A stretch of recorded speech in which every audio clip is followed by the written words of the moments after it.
Hello guys, Radhe Radhe. आज हम इस वीडियो में टॉन्सिलाइटिस ईएनटी का नेक्स्ट टॉपिक डिस्कस करेंगे। टॉन्सिलाइटिस क्या है? Tonsillitis means inflammation of tonsils. अब ये यूजुअली वायरल और बैक्टीरियल इन्फेक्शन किसी की वजह से भी हो सकती है। टॉन्सिल में इन्फ्लामेशन हो जाना। टॉन्सिल कहाँ प्रेजेंट होती है, एनाटॉमी डिस्कस करें। टॉन्सिल्स जो है हमारे नेक रीजन में, थ्रोट में प्रेजेंट होती है। टॉन्सिल्स 3 टाइप के होते हैं, palatine, pharyngeal and lingual tonsil. ये क्या डिफरेंट डिफरेंट साइड्स पे प्रेजेंट है, उसके अकॉर्डिंग। जो हमारे पैलेटाइन होते हैं वो हार्ड होते हैं, वो होते हैं 2 पेयर में प्रेजेंट, वो कहते हैं हमारे पेयर में प्रेजेंट होते हैं। फेरेंजियल ये भी पेयर में प्रेजेंट होते हैं, अपर और हार्ड। ये आप देख सकते हैं सर्च करके कि कौन से कहाँ क्या प्रेजेंट होते हैं। जो हमारा इस वीडियो में पिक्चर में आप देख रहे होंगे, यूविला के साइड में प्रेजेंट होते हैं। Then third one is lingual, जो हमारे टंग की बेस पे प्रेजेंट होता है टॉन्सिल। एनाटमी में बात करते हैं, टॉन्सिल पेयर में प्रेजेंट होते हैं। Lymphoid mass located on either side of oropharynx. ये क्या होता है, हमारे किसका पार्ट होता है? ये एक रिंग का पार्ट होता है। फर्स्ट इम्यून डिफेंस में काम करते हैं टॉन्सिल्स। कैसे? क्योंकि टॉन्सिल डब्ल्यूबीसी प्रोड्यूस करते हैं। देन क्या होता है, जितने भी माइक्रो ऑर्गेनिज्म है उनको फिल्टर करते हैं, ठीक है, जितने भी अंदर बॉडी में जाने से बचाते हैं। देन उसके बाद क्या होता है, डब्ल्यूबीसी प्रोड्यूस करेंगे, जितने भी हमारे बैक्टीरियल और वायरल इन्फेक्शन है इनसे क्या करते हैं, फाइट करते हैं। फंक्शन में ट्रैप क्या करेंगे, हमारे trap pathogen through nose and mouth. Then उसके बाद प्रोवाइड एंटीबॉडी, इम्यून डिफेंस का काम करते हैं। एंड जो हमारे फंक्शन में main more active in children. Then उसके बाद इटोलॉजी पे बात करते हैं। कॉजेज ये बैक्टीरियल हो सकता है, वायरल हो सकता है। वायरल जो है मोस्ट कॉमन है।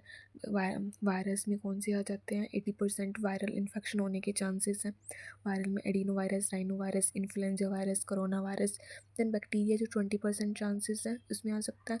Group A beta haemolytic streptococcus most common, streptococcus aureus and haemophilus influenza होने के चांसेस हो सकते हैं, इनकी वजह से हो सकता है।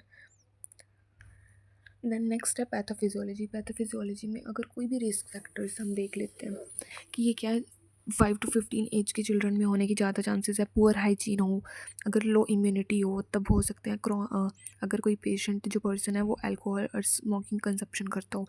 पैथोफिजियोलॉजी में अगर कोई भी रिस्क फैक्टर जो हम देख सकते हैं कि ये इन्फेक्शन की वजह से हुआ है, इन्फेक्शन वायरल और बैक्टीरियल है। देन उसके बाद जो ये बैक्टीरियल वायरल इन्फेक्शन है ये हमारी बॉडी में इन्वेड करेंगे। देन इन्फ्लामेटरी रिस्पॉन्स शो करेंगी, क्योंकि जो डब्ल्यूबीसी आप इससे फाइट करने के लिए डब्ल्यूबीसी और ज़्यादा क्या करेंगी, प्रोड्यूस करेंगी। एडीमा और कंजेशन क्या होने के चांसेस हैं, क्योंकि एक हद तक के बैक्टीरियल और वायरल इन्फेक्शन का इन्वेड इतना हो चुका है कि एडीमा और कंजेशन होने के चांसेस हैं।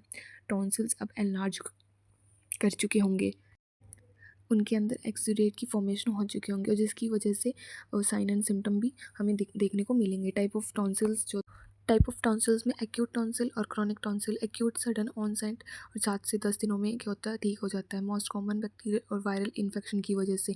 क्रॉनिक टॉन्सिल क्या होता है, repeated episode of chronic tonsils, repeated acute tonsil होने की वजह से। अब एनलार्जमेंट होने की वजह से कैपिलरीज इन्फेक्शन हो सकता है, तब क्रॉनिक टॉन्सिल होने के चांसेस है। क्लिनिकल मैनिफेस्टेशन सॉर थ्रोट हो सकता है, पेन हो सकता है, स्वेलिंग करने में प्रॉब्लम हो सकती है, fevers, chill, reddish swallow, bad breath हो सकती है, जो हमारी थ्रोट स्वेलिंग और सॉर थ्रोट और पेन हो सकता है, रेड स्वलो भी हो सकता है। देन नेक्स्ट डायग्नोस्टिक टेस्ट, जो हम क्या करेंगे, क्लिनिकल सिम्टम्स देखेंगे, फिजिकल एग्जामिनेशन कराएंगे। सबसे फर्स्ट हम थ्रोट स्वैब कल्चर टेस्ट कराएंगे, ताकि हम कौन से ग्रुप का इन्फेक्शन हुआ है, कौन से मतलब ग्रुप बैक्टीरिया का इन्फेक्शन हुआ है वो देख सके। Group A Streptococcus. देन उसके बाद सीबीसी कराएंगे। सीबीसी में हमें डब्ल्यूबीसी और टीएलसी बैक्टीरिया की वजह से डब्ल्यूबीसी इंक्रीज काउंट जो है दिखाई देगा। देन उसके बाद थ्रोट एग्जामिन में हम क्या करेंगे कि किसकी वजह से हुआ है। अगर एलर्जी की वजह से हुआ है टॉन्सिलाइटिस, तो फिर पेल और स्वेलो दिखाई देगा। अगर जो है रेड अगर रेड हो रहा है तो इन्फेक्शन की वजह से, अगर वाइट हो रहा है तो बैक्टीरियल इन्फेक्शन की वजह से। देन उसके बाद कॉम्प्लिकेशन लोकल और सिस्टमिक देखने को मिल सकती है। एब्सिसिस देखने को मिल सकती है, ओटाइटिस मीडिया देखने को मिल सकती है। सिस्टमिक में एक्यूट रूमेटिक फीवर, सेप्सिस और एक्यूट ग्लोमेरुलोनेफ्राइटिस देखने को मिल सकता है कॉम्प्लिकेशन में।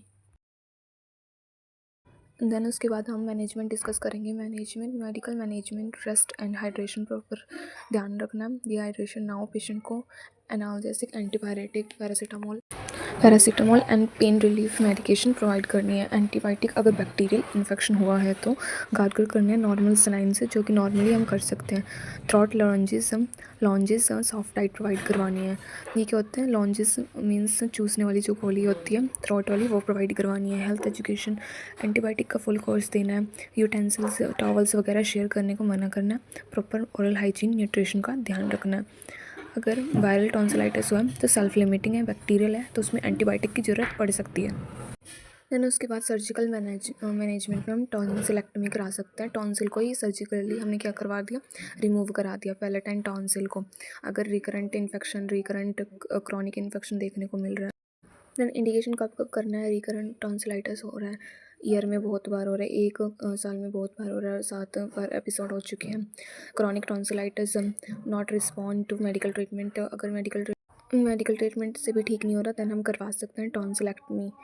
देन जैसे इस पिक्चर में देख रहे हैं कि इन्फ्लेम टॉन्सिल हो गया है, जो कि हमने क्या कर दिया, रिमूव कर दिया टॉन्सिल को ही पूरी तरीके से, इस डायग्राम में जैसे आप देख रहे हैं। देन उसके बाद थर्ड जो इंडिकेशन आती है, अगर स्लीप एपनिया में स्लीपिंग टाइम में डिफ़िकल्टी हो रही है ब्रीथिंग में तब। देन अगर अब्सेसिस फॉर्म हो चुका है बहुत ज़्यादा तब हम करा सकते हैं। कॉम्प्लिकेशन क्या हो सकती है? हेमरेज होने के चांसेस हैं, क्योंकि हमने क्या करा, अगर कुछ पेशेंट स्वेलो करेगा तो प्रॉब्लम हो सकती है। देन सेकेंडरी हेमरेज हो सकता है after 5 to 10 day after surgery. Pain and difficulty हो सकती है, स्वेलिंग में, खाना खाने में दिक्कत हो सकती है। सबसे मेन जो होता है सिम्टम्स, साइन एंड सिम्टम्स होते हैं, इन्फेक्शन होने का चांसेस हो सकता है आफ्टर सर्जरी, सर्जिकल साइट पे।